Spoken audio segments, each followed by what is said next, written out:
Chicken కూర, oil, curry leaves, అల్లం వెల్లుల్లి ఆనియన్ పేస్ట్, పచ్చిమిర్చి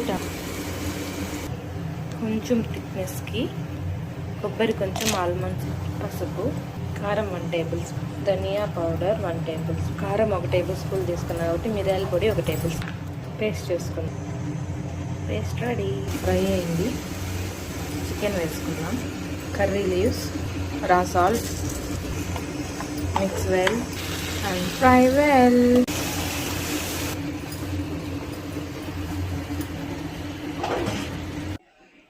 Wow, it's ready. So nice. Perfect.